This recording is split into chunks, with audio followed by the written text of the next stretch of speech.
Yogyakarta merupakan kota yang terkenal dengan keindahannya. Banyak lokasi wisata yang menjadi daya tarik wisatawan. Dengan adanya wisatawan, menjadi nilai ekonomis bagi pedagang. Namun, kebanyakan pedagang di wilayah Yogyakarta masih menggunakan plastik sampah sebagai kemasannya. Hal itu memungkinkan adanya penumpukan sampah di Yogyakarta. Beberapa masyarakat masih kurang peduli akan pentingnya kebersihan lingkungan di sekitar, salah satunya dengan membuang sampah sembarangan. Sampai saat ini, sampah menjadi masalah serius di Indonesia. Diambil dari data Sistem Informasi Pengelolaan Sampah Nasional, Kementerian Lingkungan Hidup dan Kehutanan tahun 2022, hasil input dari 202 kabupaten atau kota se-Indonesia menyebut jumlah timbunan sampah nasional mencapai angka 21,1 juta ton. Dari total produksi sampah nasional tersebut, 65,71%, 13,9 juta ton, dapat terkelola, sedangkan sisanya 34,29%, 7,2 juta ton, belum terkelola dengan baik. Dilihat dari segi jenisnya, mayoritas timbunan sampah nasional pada 2022 berupa sampah sisa makanan dengan proporsi 40,7%. Kemudian sampah plastik 18%, kayu atau ranting 13%, kertas atau karton 11,3%, logam 3%, kain 2,6%, kaca 2,2%, karet atau kulit 2,1%, dan sampah jenis lainnya 7,1%. Berdasarkan sumbernya, mayoritas atau 38,4% timbunan sampah nasional berasal dari rumah tangga.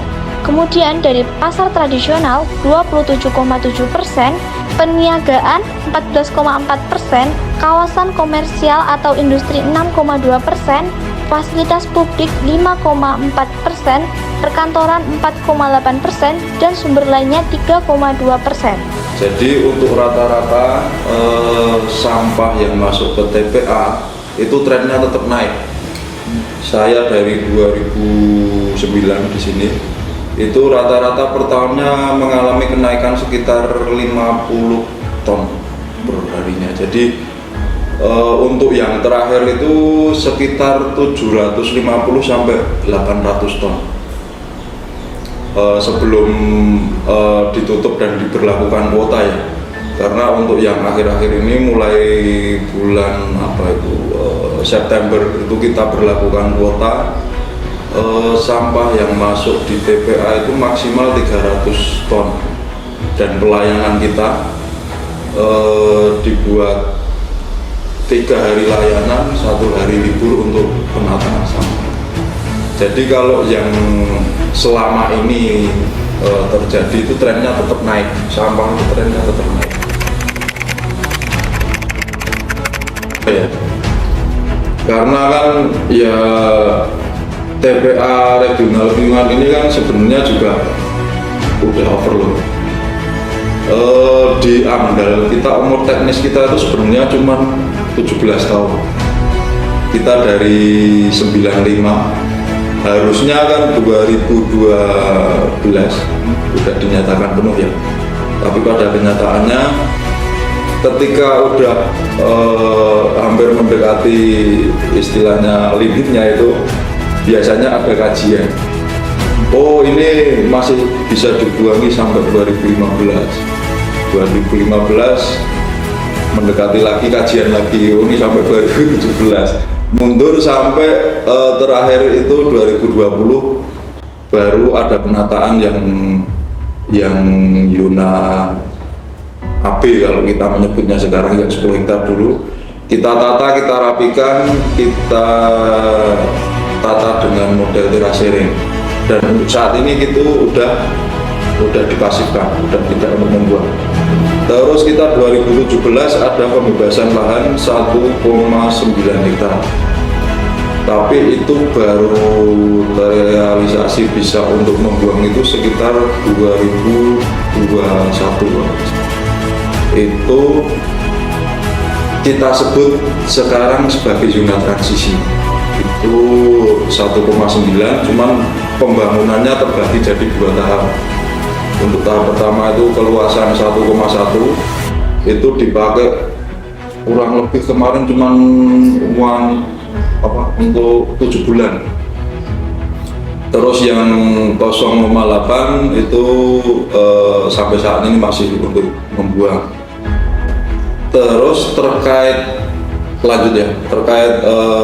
demo kemarin dan sempat ditutup itu karena emang lahan untuk pembuangan itu udah benar-benar penuh dan kita udah kesulitan untuk menempatkan di mana gitu.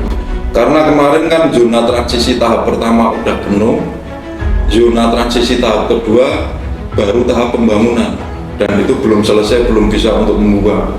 Akhirnya kan ditutup sekitar 1 bulan lebih kalau nggak salah ya. Itu kan istilahnya menunggu pembangunan yang transisi tahap 2 ini selesai dan ready untuk membuang. Akhirnya baru sekitar bulan September kalau nggak salah gitu. Bulan September dibuang sampai saat ini. Jadi terkait kemarin penutupan itu karena emang benar-benar lahan yang untuk membuang itu udah nggak ada.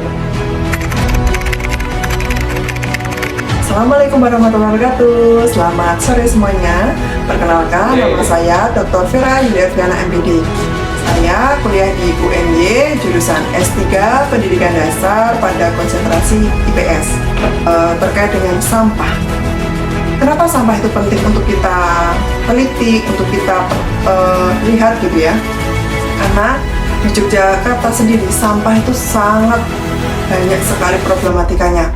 Kita lihat banyak sekali sampah-sampah dari masyarakat itu yang dibuang di pinggir-pinggir jalan. Sekarang ini kasus ini sangat menjadi krusial dan penting sekali untuk diselesaikan karena banyak sekali sampah-sampah tersebut berserakan. Dampaknya apa? Pernah terjadi kecelakaan gara-gara sampah itu dibuang di pinggir jalan. Pada mata kuliah saya, materi pembelajaran IPS-PSG, saya meminta para mahasiswa untuk melakukan kegiatan 3R, Reduce, Reuse, Recycle, kepada seluruh masyarakat yang ada di Yogyakarta. Salah satu penugasan pada mata kuliah saya yaitu mengaplikasikan recycle sampah-sampah yang ada di sekitar mereka untuk bisa didaur ulang dengan cara mengajarkan kepada anak-anak SD bagaimana cara mendaur ulang dengan baik dan tepat. Untuk cara membuat sampahnya di sini banyak untuk pengolahan yang pertama untuk sampah yang organik kita menggunakan kompos dengan kita udah mati juga penggunaan sampah jelas dari masyarakat itu sampahnya dari masyarakat dan pemerintah. Di sini ada sekitar 23 penyebab sampah. Ya, ini kami coba alhamdulillah dan kami organik dan untuk semua yang organik itu berupa bubur.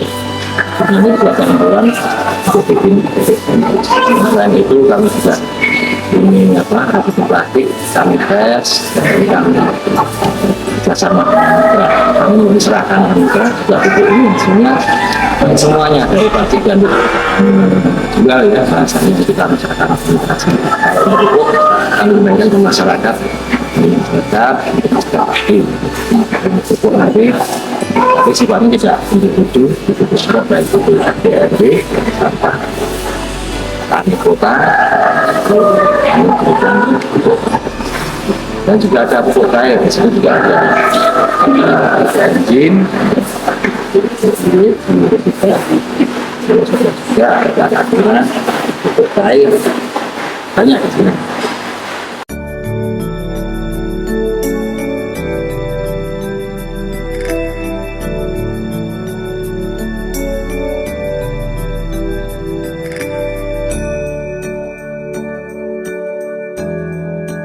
Jadi untuk sarannya itu istilahnya penyadaran masyarakat di tingkat sumber, istilahnya itu ada kesadaran supaya tetap ada pengurangan sampah yang masuk, karena kalau di SOP itu kan sebenarnya di TPA itu kan yang boleh masuk harus benar-benar sampah yang sudah residu, tapi pada kenyataannya yang sudah berjalan selama ini kan tetap ya istilahnya ada pemilahan tapi belum maksimal, jadi tetap semua masuk ke sini. Akhirnya umur teknis yang kita merencanakan itu sering meleset. Jadi harusnya zona transisi itu bisa untuk 2 tahun, tapi pada kenyataannya cuma sekitar 1 tahun lebih sedikit, ternyata juga.